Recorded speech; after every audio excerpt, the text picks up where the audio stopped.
Blast off into outer space. Get out of my face. Got nothing else to say.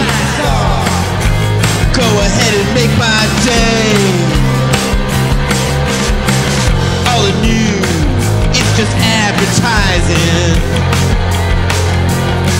They tell you who you should be despising. Left wing, right wing, to me you're all the same. Only looking for someone else to blame. So blast off into outer space. Get out of my face. Got nothing else to say. Go ahead and make my day.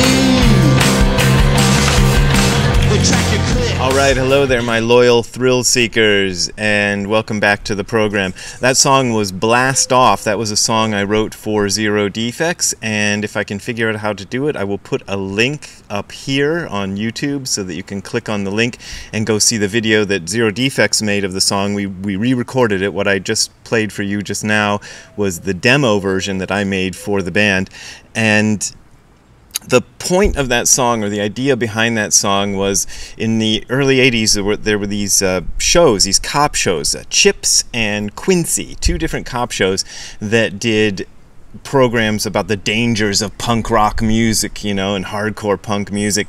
And in both cases they had like a fake hardcore band playing a fake hardcore song. The one in Chips was I Dig Pain, and I think the one in Quincy was called Next Stop Nowhere, something like that. Next Stop Nowhere, wanna get off.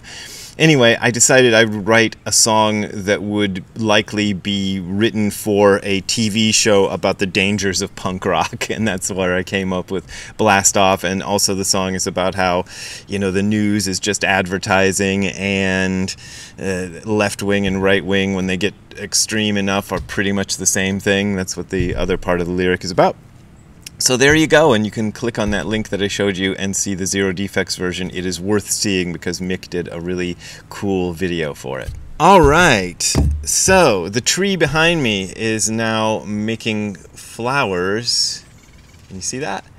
And they're falling off onto, there's a kind of wilted one, but they're falling off and falling on the place where I make videos now. And speaking of flowers, if you want to, God, it has nothing to do with flowers. If you want to see me in Europe, where I'm going in September, here are the dates. The dates are on your screen. You'll see that I'm going to Finland, Germany, let's see, Belgium, France, and England. I think that's it. Yeah, that's it. And the dates are on your screen so you can see them.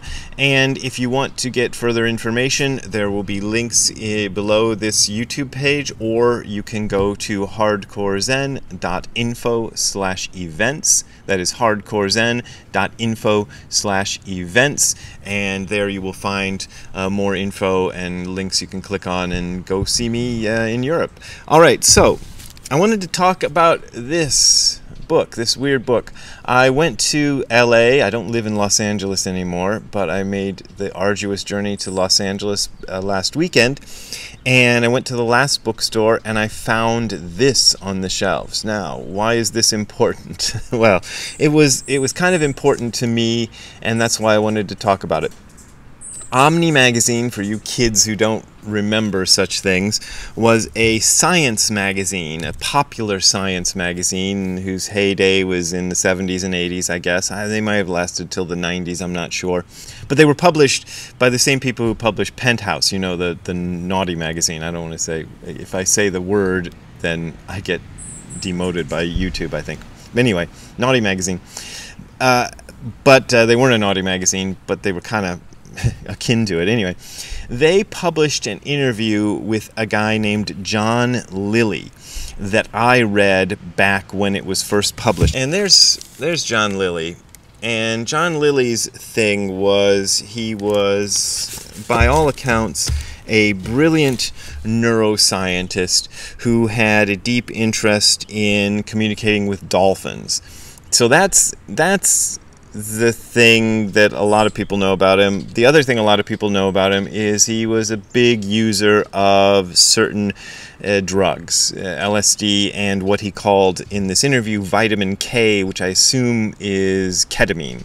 At the time that this interview was made, it wasn't a widely known drug. Now it's a widely abused street drug, but he was experimenting with it and he thought it was great.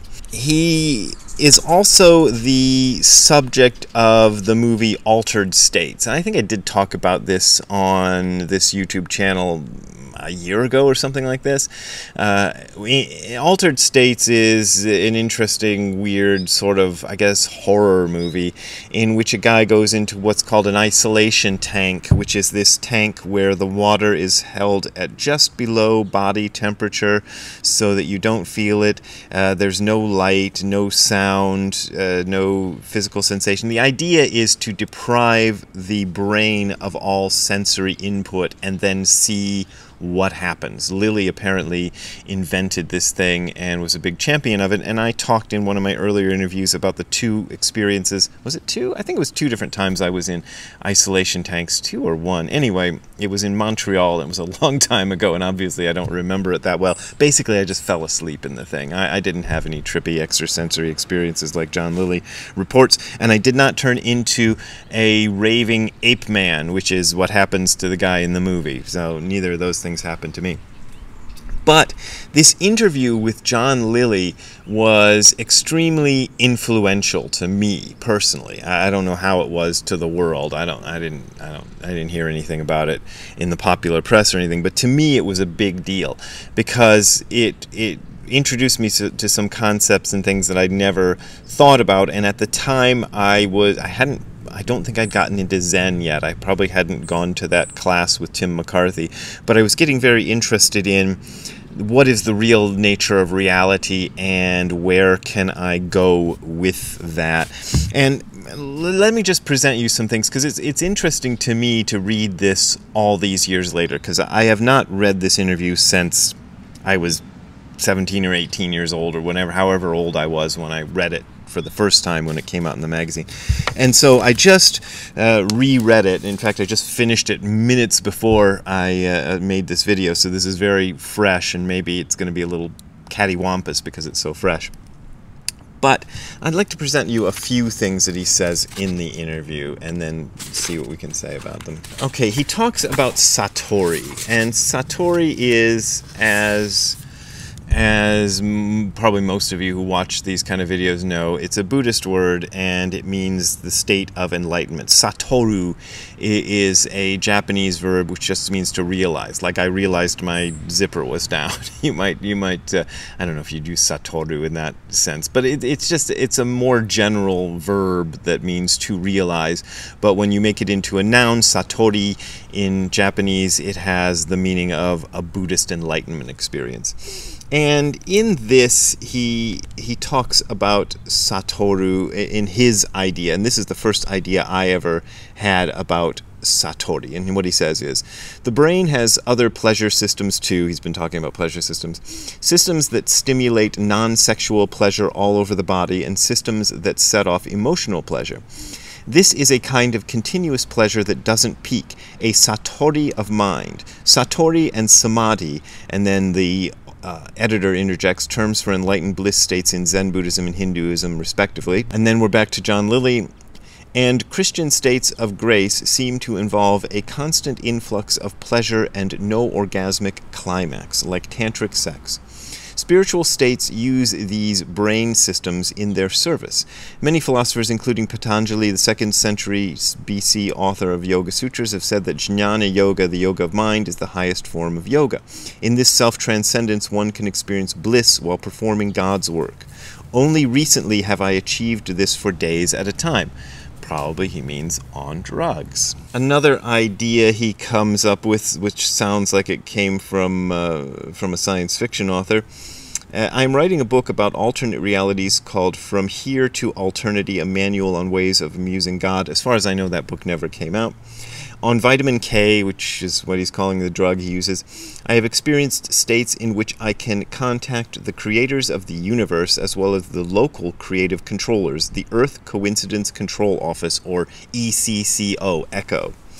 They're the guys who run the Earth and who program us, though we're not aware of it. I asked them, what's your major program? They answered, to make you guys evolve to the next levels, to teach you, to kick you in the pants when necessary. Okay, so that's one of his ideas that I got out of this interview. And here's an interesting one in which he explains how the universe was created. My experiences have convinced me that Eastern yoga philosophy is right, that there is a Purusha or Atman, soul, for each person. Those are words he's taken from Hinduism. One for the planet, one for the galaxy, and so on. As the mathematician-philosopher Franklin Merrill Wolff says in his book, The Philosophy of Consciousness Without an Object, consciousness was first, before the void even. So consciousness came before anything else. When consciousness got bored and turned in upon itself, creation began. He, she, it, those are slash he, slash she, created time, space, energy, matter, male, female, the whole tableau. And he made it all so complicated that sneaky things may go beyond its ken. If you get into these spaces at all, you must forget about them when you come back. You must forget you're omnipotent and omniscient and take the game seriously, so you'll engage in sex, have children, and participate in the whole human scenario. When you come back from a deep LSD trip or a K trip or coma or psychosis, there's always this extraterrestrial feeling. You have to read the directions in the glove compartment so that you can run the human vehicle once more. After I took acid in the tank and traveled to distant dimensions, I cried when I came back and found myself trapped in a body. I didn't even know whose body it was at first. It was the sadness of re-entry. I felt squashed.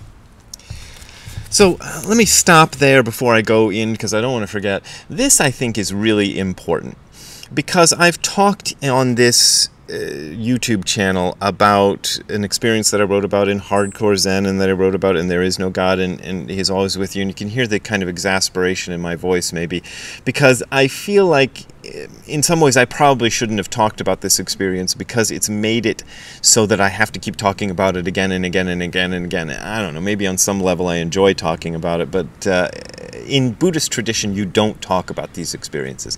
And now that I've talked about it, I can kind of see why. But one thing that makes it very different from what John Lilly is describing here is that after that experience there was absolutely no sadness of re-entry. What else does he call it? Feeling like I had to go read the manual of the glove box, in the glove box of how to work the, what does he say? How to run the human vehicle once more. That kind of thing. None of that. What was amazing about it was that it was extremely ordinary, and it unified all of that. There wasn't a separation between some kind of cosmic consciousness on one hand and the ordinary earthly consciousness on the other hand, with cosmic consciousness being great and wonderful and I love it, and earthly consciousness being you know, I got to get through this and I hate it. None of that. Absolutely zero of that.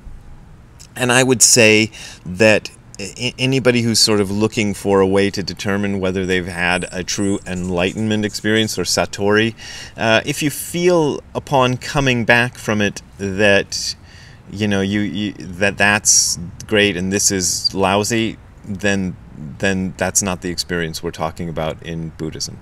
Okay, so there you go. Let's see, let's tell you some more of the stuff that's in here. A human being is a bio-robot with a biocomputer in it, the brain. We are not that brain, and we are not that body. Now that would be something that the Buddhists would also say, but they would say you're not the mind and you're not the body. There's a kind of distinction there. A soul essence inhabits us. Now that's Hinduism, that's not Buddhism. And under acid, under K, under anesthesia, you'll find that the essence isn't tied to brain activity at all. Brain activity can be virtually flat, and you can be conscious. That, I think, is true. Off somewhere in another realm. Another realm is the thing. You just can't communicate with people in consensus reality. And I remember vividly coming across that term consensus reality, because I was like, oh yeah, consensus reality, you know. I really believe this. And here's another bit. Acid and better vitamin K set up the chemical configuration of your brain so as to loosen the connection between the brain/body and the soul/essence.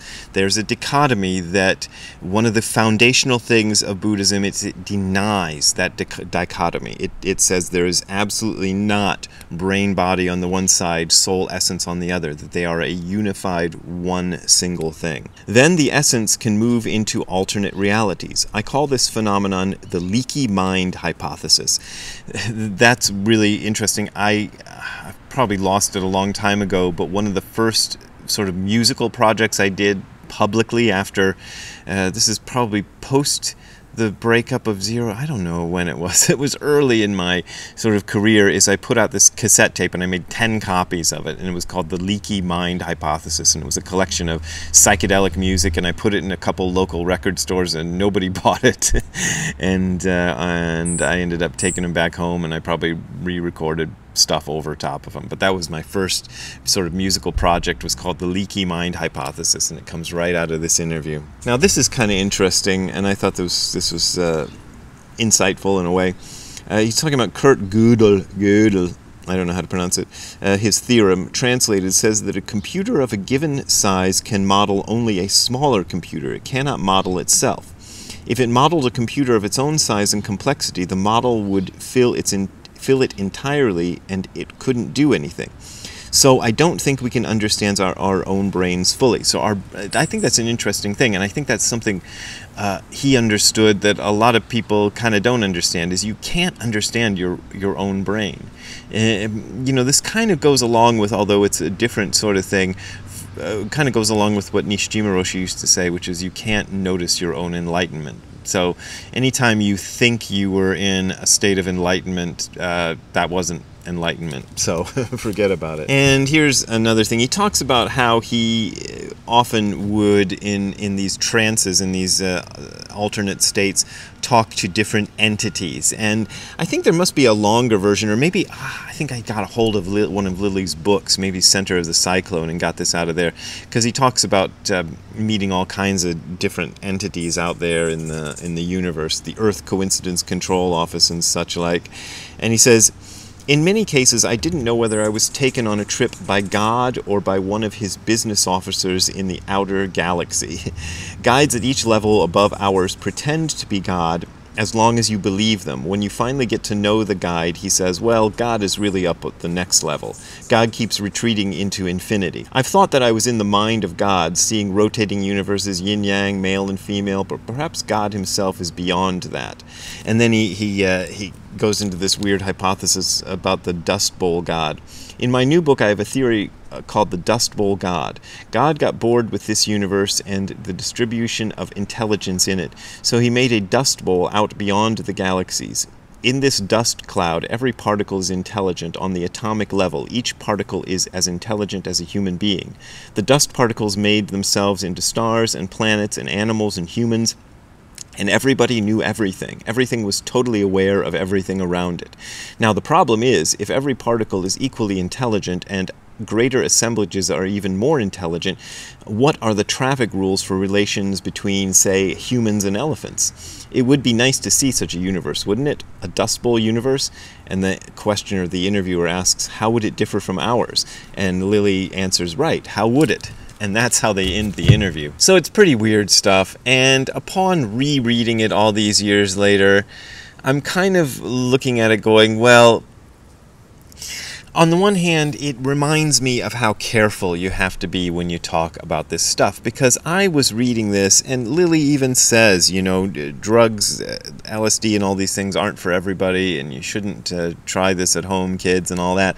And what did I go out and do? I went out and found a drug dealer in, like, Bum F, Ohio, who had this nasty, dirty kitchen in which he kept LSD in his freezer, which was all crusted over. I remember this, and he gave me this tab of LSD from this crusted over freezer, and I went and did it with a couple of my punk rock friends and walked around the forest. So, you know, I read all this stuff. Be careful with this stuff at home, kids. And then I went out as a 19-year-old idiot and did some idiotic thing. So every time you talk about this stuff.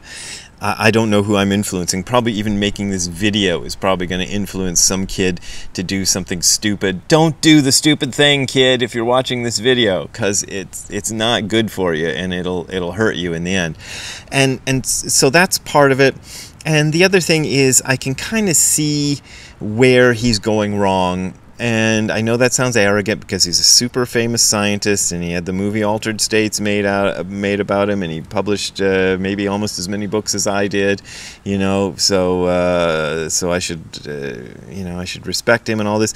But his intellect gets the best of him. His thinking mind gets in there and disturbs everything and makes a mockery of any sort of insight that he might have had. That's my final conclusion on that. So I hope I haven't offended anybody by saying that. But I just thought I'd give you my, random thoughts about John Lilly. Maybe that's what I'll call the video, Random Thoughts about John Lilly. But there you go, and I hope you enjoyed those random thoughts. If you want to supply me more cash to have more random thoughts, you can go to the URL you're seeing below on your screen, which is hardcorezen.info/donate. That is hardcorezen.info/donate. There you will find links to my PayPal and Patreon accounts. Those are my main ways of making a living. I'm not supported by a big foundation like John Lilly was. I'm supported by you guys, so I really appreciate your donations. But as always, this is offered for free, so you don't gotta donate if you don't want to donate. We will see you next time. Have a good time all the time. Bye. There's Ziggy. He doesn't like to be outside in the heat. He likes to be in here where it's cooler, just chilling on his bed. So there's your little Ziggy cameo for the day.